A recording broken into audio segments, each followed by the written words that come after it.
All right, good morning. So it's a Tuesday morning. I just had a live last night, and it was surprising to me. It's also weird that I go through a lot of emotions when doing all of this YouTube, true crime, TikTok stuff.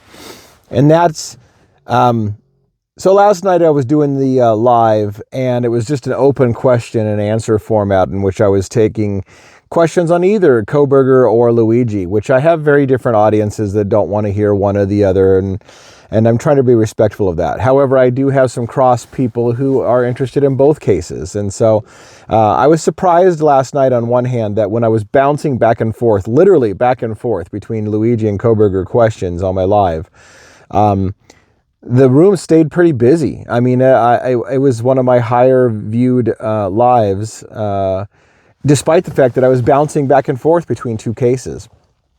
So that was kind of interesting. And at the end of that live, towards the last hour or the last half hour, it went 2 hours long, which, by the way, was another notable thing about that live last night. Is normally I go about, I had no topic, which is the reason why I was going to bounce back and forth. I just was like, hey, whatever you guys want to talk about, we'll talk about it for about an hour. And it ended up going 2 hours.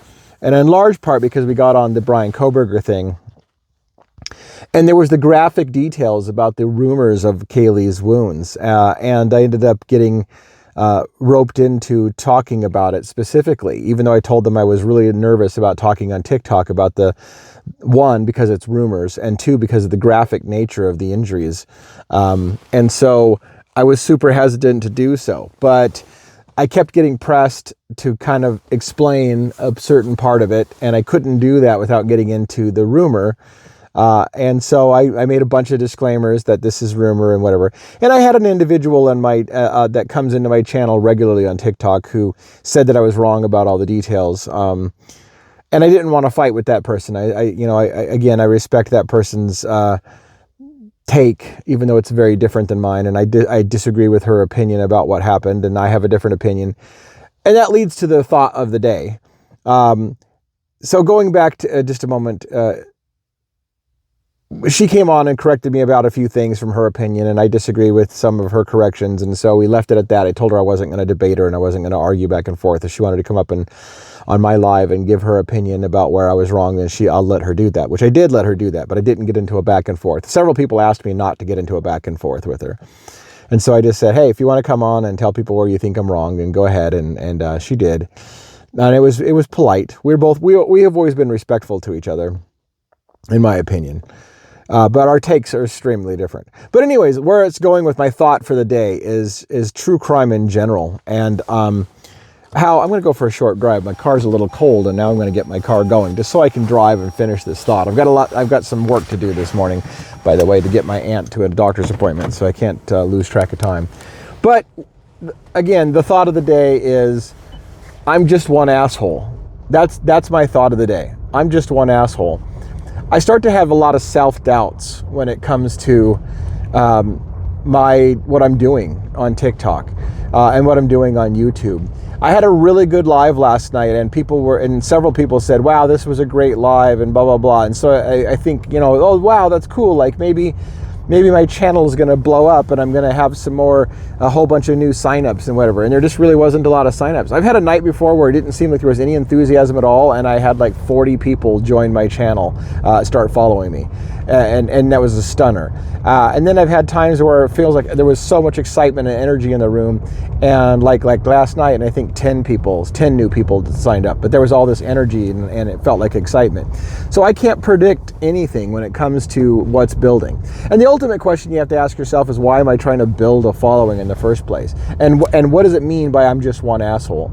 So the more I watch other TikTokers, because I follow these topics, right? And so I'm commenting on the topics, but I also like to see what my competitors, if you will, or other people are saying about the case, because I want to make sure that what I'm saying hasn't already been refuted. Like I'll come up with an idea, and I want to make sure that other people aren't telling me how that absolutely can't be.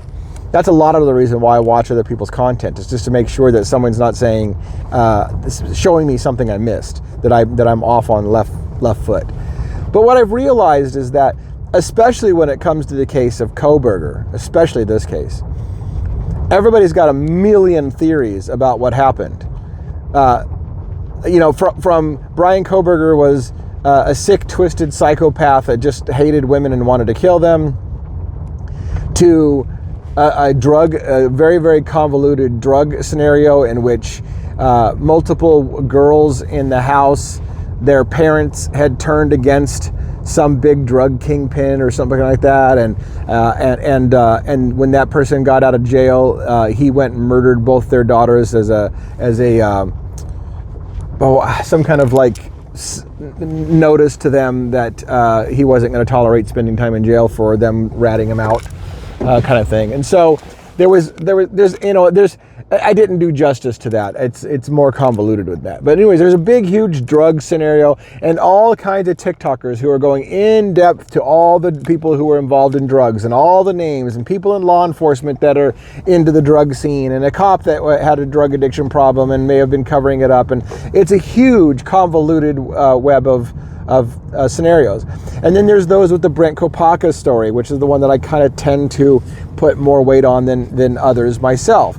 And that's the whole former Army veteran with PTSD and a group of individuals who were big into horror films who end up coincidentally in Pullman, Washington together. And there's the whole Jack DeCoeur ex-boyfriend thing. And then there's the whole people saying that Xana was the target of the house. And there was other people who were saying that Kaylee was the target of the house. And there's a million different theories.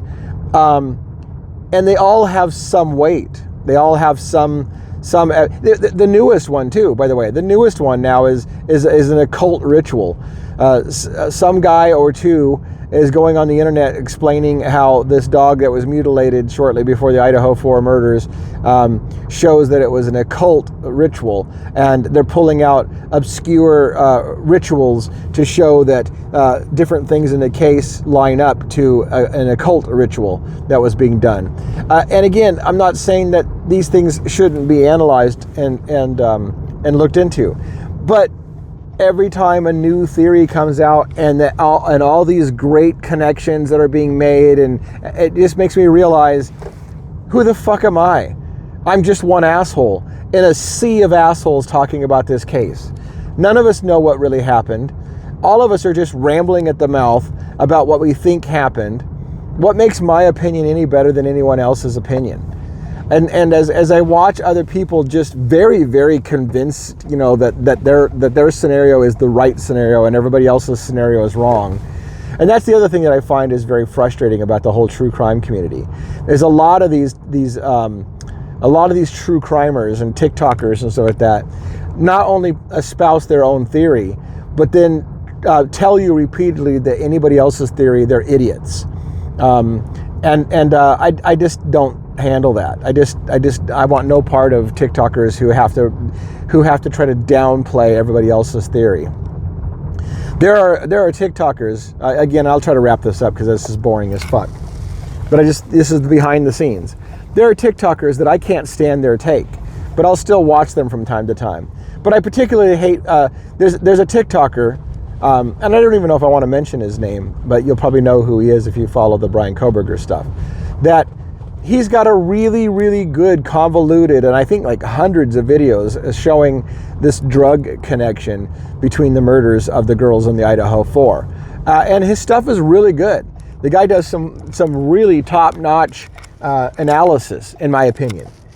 But unfortunately, he's a bit arrogant and repeatedly tells you that anyone who doesn't say what he says is an idiot. Conversely, while telling you that at times he himself has been wrong about the case and said some of the things that he says people are idiots for saying. There was a time when I said such and such, just like so and so, but he's a fucking idiot because I found out that was wrong. But yet you said it for a while, and when you said it, you probably didn't think you were a fucking idiot. So I start to get angry at some of these TikTokers. I'm like, man, you've got really good, research, but can you stop being an asshole and in a sea of assholes telling everybody else who's talking about the case like they're idiots and only you have the truth? This whole I'm proprietary and I'm the only one with the truth, and you need to follow my channel if you want to know what really happened. Meanwhile, changing your own opinion from time to time because you realize you could be wrong, and calling everyone else idiots and assholes for being wrong when they're wrong. I have no tolerance for that shit. But as I do all of this, I start to ask myself, why is anybody listening to my shit and my opinion? I'm just one guy. And where I struggle, and this is my last thought, I guess, to the day. Where I struggle is because I try to be honest that I don't have a corner on the market for truth. I try to be honest that my theory is one of many decent theories and I could be wrong. I discredit myself.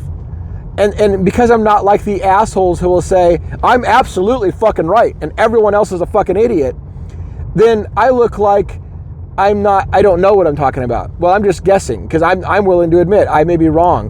There may be, wow, that sun's really killing this image, isn't it? And so this is a problem I've always had. I don't say things with conviction. And a lot of times the people who get really big followings are the people who are willing to say it with conviction and just put their neck on the line. If they're wrong, they're wrong. They don't give a fuck, right? And I don't do that. I'm like, hey, look, I'm just telling you some thoughts. I'm sharing my thoughts for the day. I could be wrong and my thoughts might be different tomorrow if new evidence presents itself. And I view that as an admirable trait, that I'm willing to look at new evidence as it comes out. And yet I find that all it does is it leads people to say, that guy doesn't fucking know what he's talking about. You need to talk to so-and-so. They've never changed their story. They know what happened. No, that's just another asshole in a sea of assholes. So there you go, my thought for the day. What am I doing here? I'm just an asshole in a sea of assholes. And worse yet, I'm not convicted enough to tell people I have the truth. So maybe that's why my channel will never grow big, because I'm not saying this is the truth and everyone else an asshole. So asshole signing out for the day. Have a great day.